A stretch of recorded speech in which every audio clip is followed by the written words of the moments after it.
자, 오늘은 이 본문을 통해서 지금 1월 달이기 때문에 소원이라고 하는 말씀을 드립니다.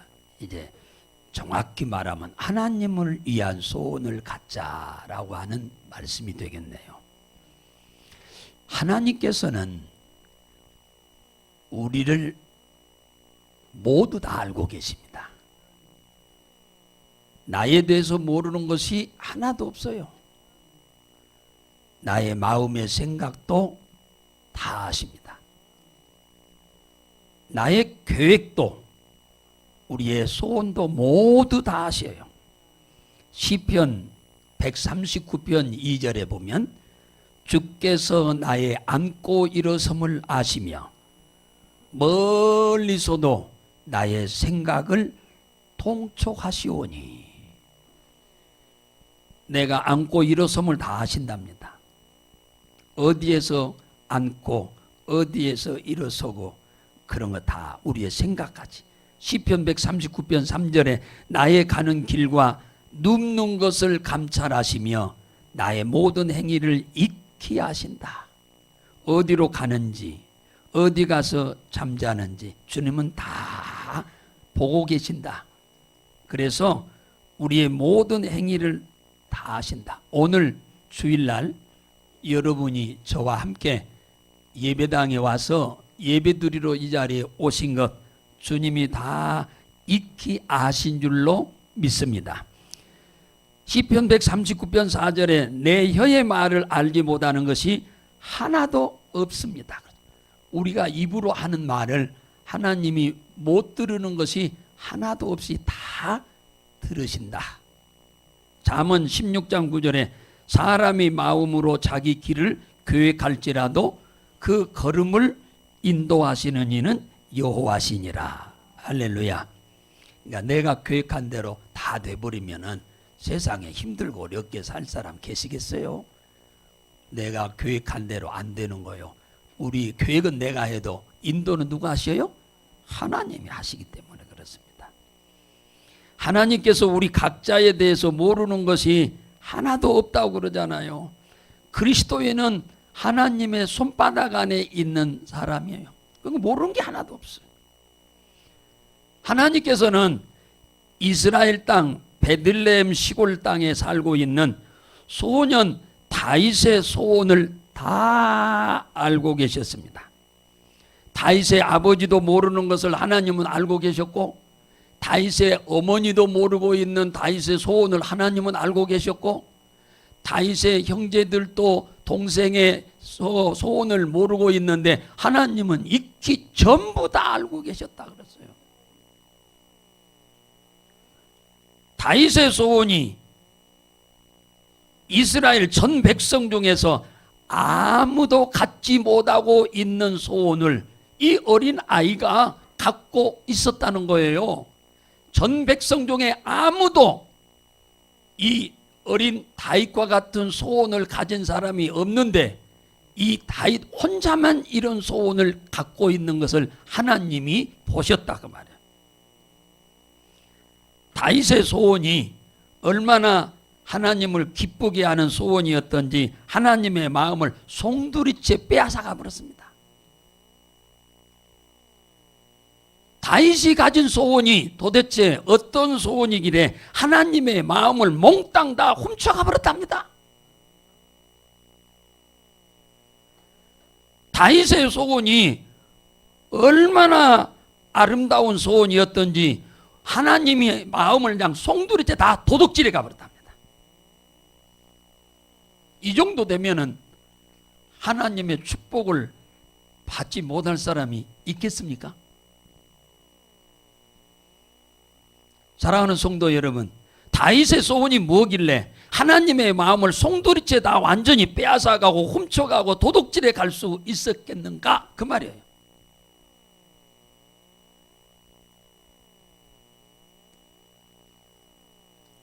하나님의 집을 이방인의 신전보다 더 멋지고 아름답게 지어드려야겠다고 하는 소원을 가졌던 이것이 하나님의 모든 마음을 다윗한테 완전히 싹 뺏겨버린 겁니다. 싹 도둑질 당해버린 거예요. 이스라엘 전 백성 중에서 이런 마음과 소원을 가진 사람이 이 어린 아이 다윗 하나밖에 없고 아무도 이런 마음을 가진 사람이 없었다는 거예요.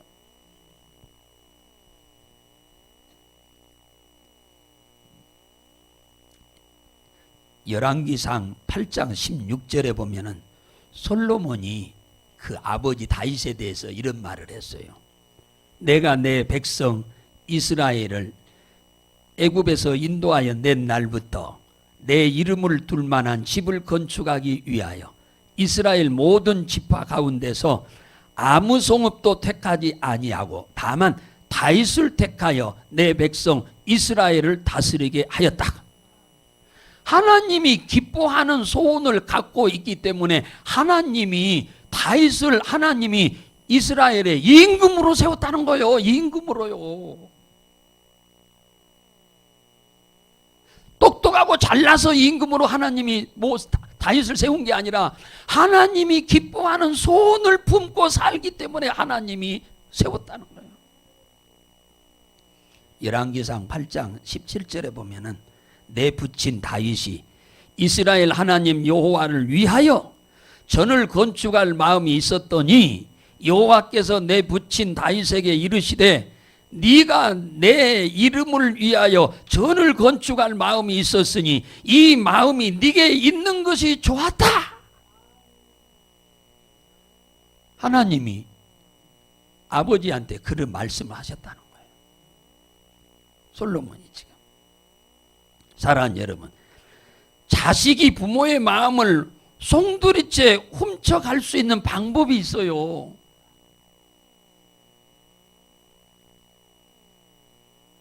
시골에 계시는 부모님들이 계시면 시골 집이 그렇게 좋은 집들은 아니잖아요.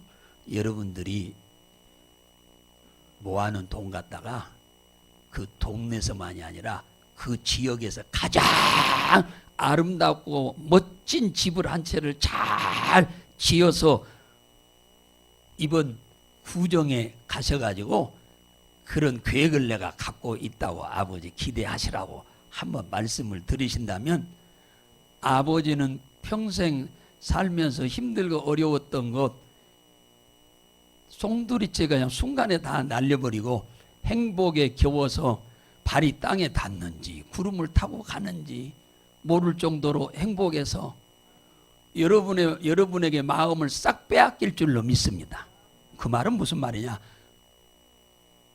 재산이 될 만한 것 자식한테 다 줄 마음이 생긴다 그 말이죠. 부모의 마음을 빼앗아야 부모가 가지고 있는 돈이 내 돈인데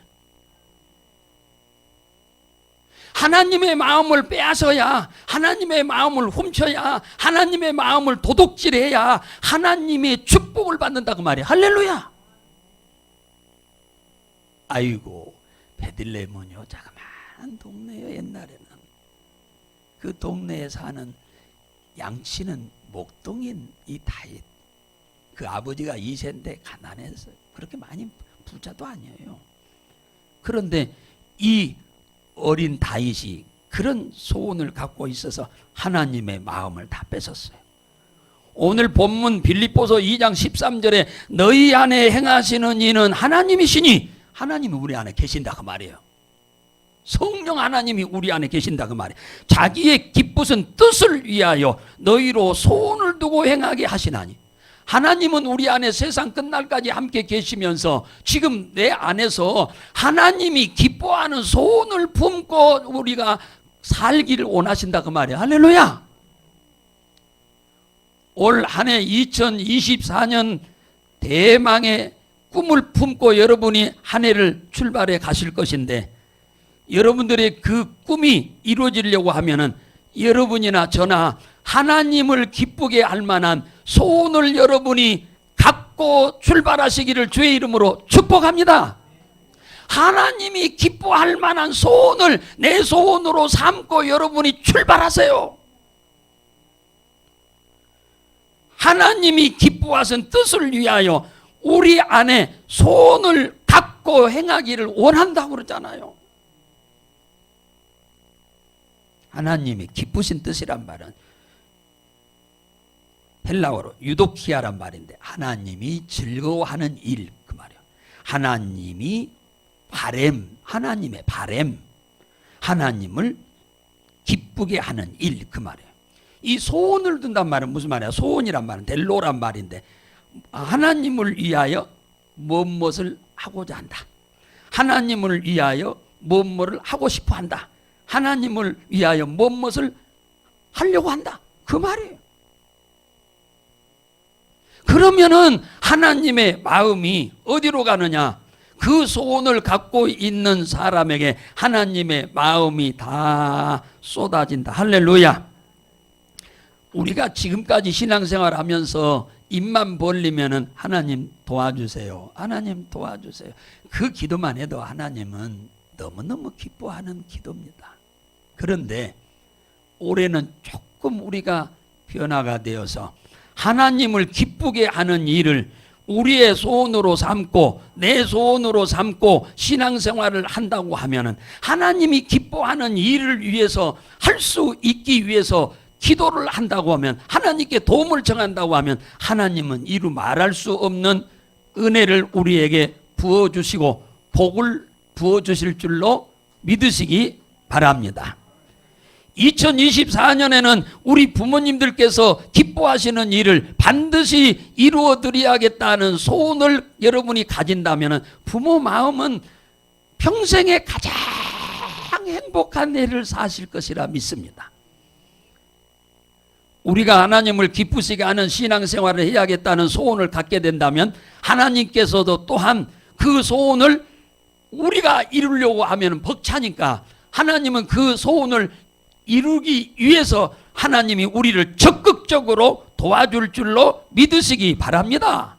그래서 사무엘상 16장 2절에 보면은 이 소원을 품고 있는 어린 다윗을 하나님이 보시고 이스라엘의 제2대 왕으로 세우기 위해서 사무엘이라고 하는 선지자를 불러가지고 저 베들레헴 땅 시골에 가라고 그랬어요. 그 이새의 집에 가서 그 아들들이 8이나 있는데 그 아들 가운데서 기름을 하나 부고 와라. 왕으로 기름을 붓고 오라고 그랬어요. 얼마나 하나님의 마음이 기뻤으면 그렇겠어요. 사랑하는 성도 여러분, 하나님을 위한 소원을 여러분의 소원으로 삼으시기를 주의 이름으로 축복합니다. 그러면 여러분의 소원을 이루도록 주님이 적극적으로 도우실 겁니다. 할렐루야. 다윗은 임금이 될 수가 없지요. 사울이 임금인데. 그런데 그 위에는 형들이 다윗보다 훨씬 똑똑하고 잘난 형들이 줄줄이 사탕으로 빨주 노포도 파남보로 7이나 있어요. 그런데 그들을 제껴놓고 그들을 하나님이 다 버렸다고 그랬어요. 그 형들을 하나님이 다 버렸다고 그랬어요. 그러니까 얼마나 그 위에 형들의 신앙생활이 어떻게 했는지 알겠죠.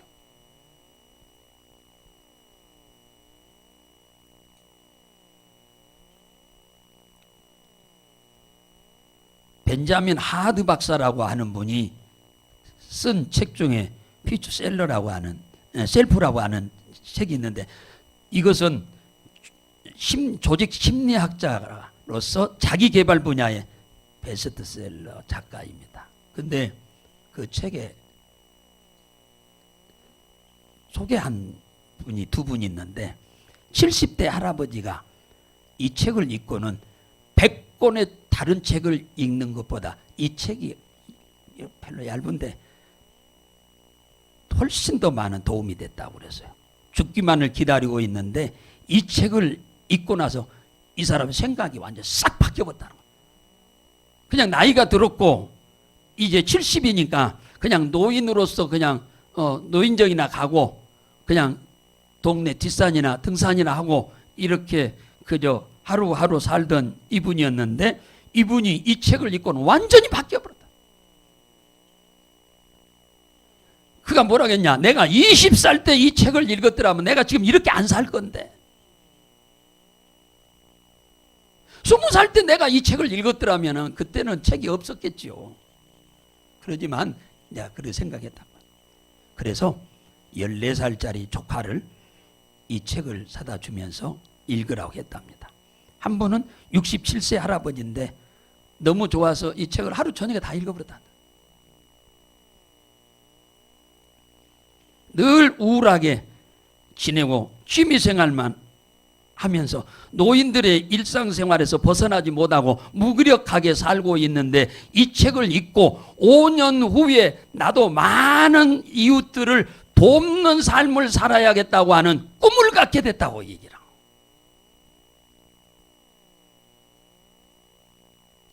현재와 미래를 더 나은 삶으로 바꾸는 이 실용적인 삶의 지침 중에 제가 3가지만 얘기를 하자면 그거 많이 있는데 그거 소개할 시간이 아니니까, 미래의 희망이 있으려면 목적이 있어야 한다. 당연하죠. 목적 없는 삶은 이룰 수가 없잖아요.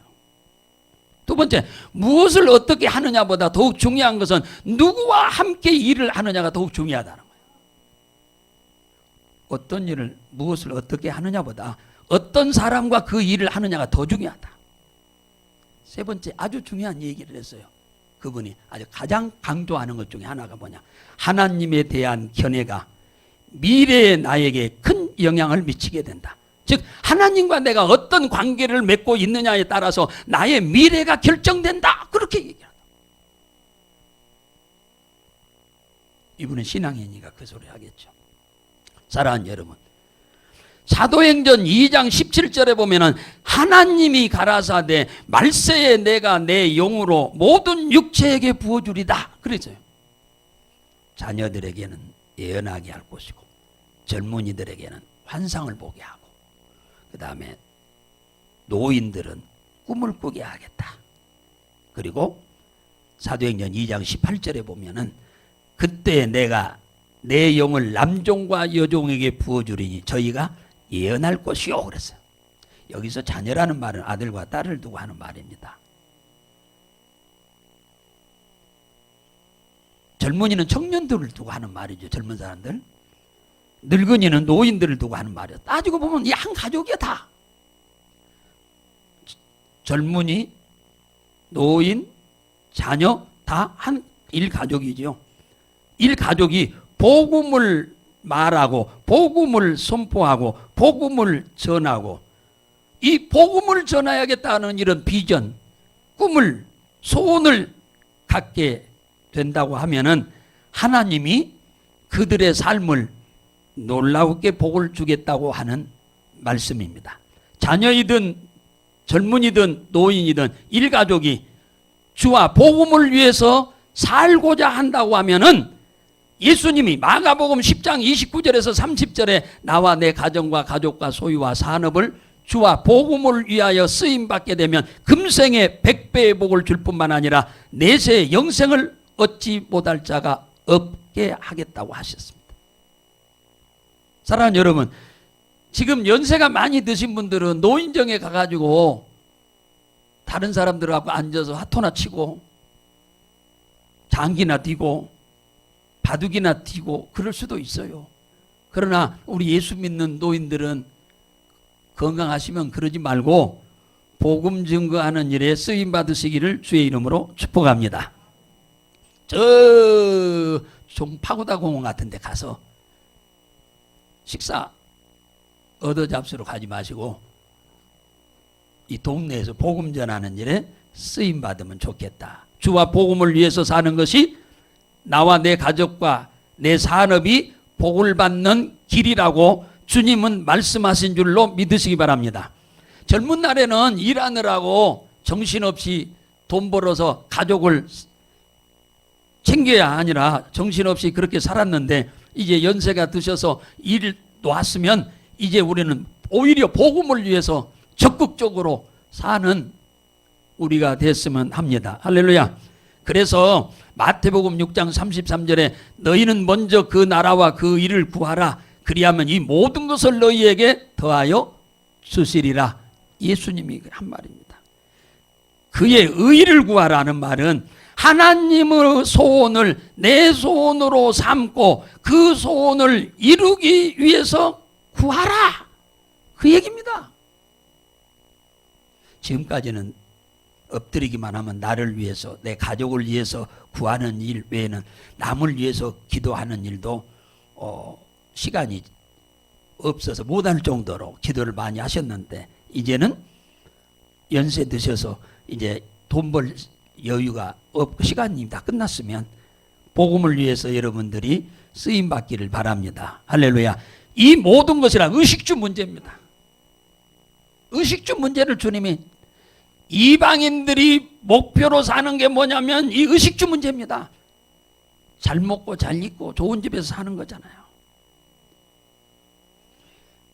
우리의 삶의 목표를 주와 복음을 위해서 살면 주님께서 우리의 의식주 문제를 더하여 주겠다. 그렇게 말씀하는 거예요. 이방인들보다 더하여 주겠다. 사랑하는 성도 여러분, 2024년이 하나님이 나로 인하여 잘 되어지게 된다면 하나님은 우리들의 일이 잘 되도록 도우실 줄로 믿으시기 바랍니다. 53살에 전 세계에서 1등 가는 부자가 된 사람이 있어요. 그는 전 세계에서 53살에 1등인데 1년밖에 못 산다고 하는 의사의 진단을 받고 말았습니다. 그는 세계에서 제일 가는 부자니까 어마어마한 돈을 많이 갖고 있잖아요. 돈 버느라고 정신없이 주와 복음을 위해서 살지 못하고 겨우 턱걸이로 신앙생활 하는 일에 급급했는데, 이제 이 상황이 딱 되고 나니까 그 많은 돈 뭐 할 겁니까? 그러면 갖고라도 가는 것도 아닌데. 그래서 이제 정신을 차린 거예요. 아, 이제 1년밖에 못 산다는데 이 엄청나게 많은 걸 하나님이 주셨는데 이걸 내가 주와 복음을 위해서 써야겠다. 그래서 돕기 시작을 했답니다. 1년이 지났는데도 안 주고, 1년이 2년이 지났는데도 몸은 점점점 좋아지고 98세까지 살았답니다. 그분이 바로 록펠러입니다. 사랑하는 성도 여러분, 이 이야기는 하나님이 복음을 위해서 살고자 하는 자, 주를 위해서 살고자 하는 자에게 하나님이 약속하신 축복을 그대로 이행하고 계신다는 사실을 믿으시기 바랍니다. 여러분보다 다 전도만 하라고 하는 것은 아닙니다. 주를 위해서 여러분들이 쓰임받는 그런 소원을 갖고 여러분이 한 해를 살아가시면 하나님 또한 여러분들의 마음에 기뻐하셔서 여러분들의 모든 소원을 이루도록 적극으로 도울 줄로 믿습니다. 사도행전 10장 1절에서 16절에 보면 로마의 군인이 이스라엘 땅에 파병 나온 사람이 있어요. 그 사람이 바로 고넬료 초급 장교 대위입니다. 이스라엘 땅에 와가지고 로마에서는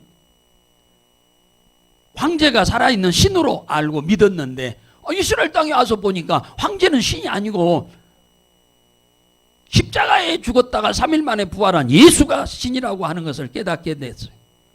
마음에 믿어져 버린 거예요. 믿어져 버리니까 방법이 없지요. 예수를 믿고 난 이후에 생애 처음 행복할 상황을 겪게 된 거예요. 너무너무 행복해서 야, 이 행복을 나만 누리는 게 아니라 내 가족도 내 종들도 이 행복하게 살 노력해야겠다 해서 다 예수 믿도록 복음을 전했습니다. 그런데 문제는 친구들하고 그 밑에 부하들을 전도를 해야겠는데 자기 힘과 등으로는 복음을 설명할 방법이 없어요.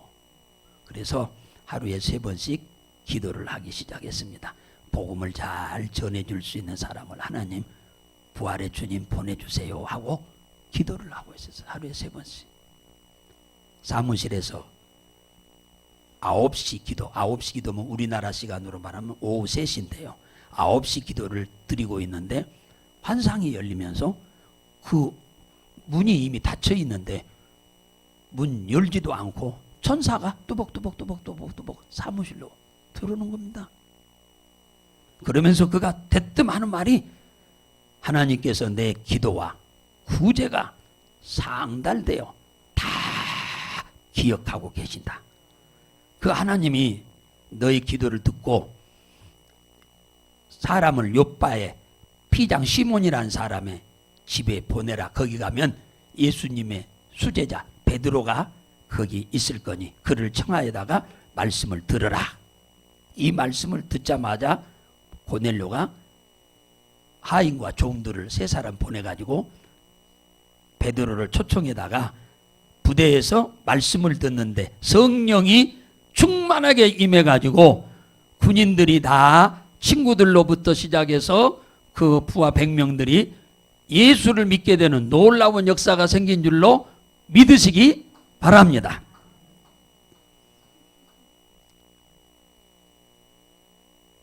서점에서 점원으로 일하던 사람이 세계적인 백화점 왕이 됐어요. 서점에서 점원으로 있던 사람이. 그 사람이 존 와나메이커라고 하는 사람인데 나이가 51살 됐을 때 미국의 벤자민 해리슨 대통령이 그를 백악관으로 불렀어요. 뭔 일 때문에 부르셨는지 갔더니 최신부 장관 좀 한번 하시면 좋겠다고 이렇게 간청을 하셨어요. 그는 듣자마자 저는 할 수 없습니다. 그래서 왜요? 그러니까 저는 주일날 필라델피아 고향에 있는 교회 가서 아이들을 가르쳐야 하기 때문에 나는 최신부 장관 할 수가 없습니다. 거절을 했어요. 그러니까 이 해리슨 대통령이 계속 권면하니까 그러면 주일날은 어떤 일이 있어도 장관 회의를 않겠다고 약속을 한다면 하겠고, 두 번째 헬리콥터 한 대를 사주면 내가 하겠다고. 왜? 평소에 같으면 토요일 날 아침에 내려가야 하는데 장관 일 때문에 토요일 날 늦게까지 일하다가 보면 가기가 어려우니까 헬리콥터 하나 사주면 하겠다고 했더니 그 왕이 대통령이 해리슨 대통령이 허락을 한 겁니다. 이 소식이 신문에 이렇게 났어요. 한 기자가 와가지고 장관님 어린이 가리키는 교사가 장관만 못합니까? 이렇게 물었어요. 그랬더니 그분 대답이 기가 막힌 거예요. 이런 대답을 했답니다.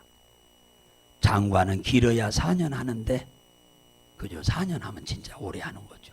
중간에 얼마나 많이 교체되는지 모르잖아요.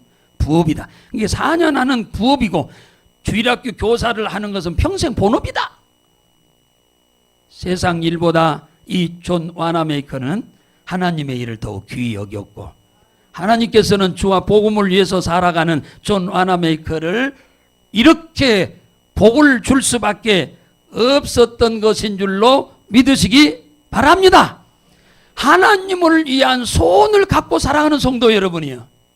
새해는 좀 살아갑시다. 여러분이 여러분을 위해서 소원도 갖고 가야 합니다마는 거기에 곁들여서 하나님을 기쁘게 해드려야겠다는 소원도 여러분이 갖고 출발해 가십시다. 그러면은 하나님께서 여러분의 소원을 이룰 수 있도록 적극적으로 도우실 줄 믿으시기 바랍니다. 도저히 임금이 될 수 없는 어린아이를 하나님은 은밀한 중에 보시고 그의 소원을 발견하시고 그 소원을 이루려면 왕이 되지 않으면 불가능한 것을 알기에 어린아이를 임금으로 기름을 부으셨던 주님이 오늘 이 자리에 계시는 여러분들이 주를 위한 소원을 갖고 여러분이 살아간다면 하나님께서 여러분에게 놀라우신 은혜와 복으로 충만하게 복을 부어주실 줄로 믿으시기 바랍니다.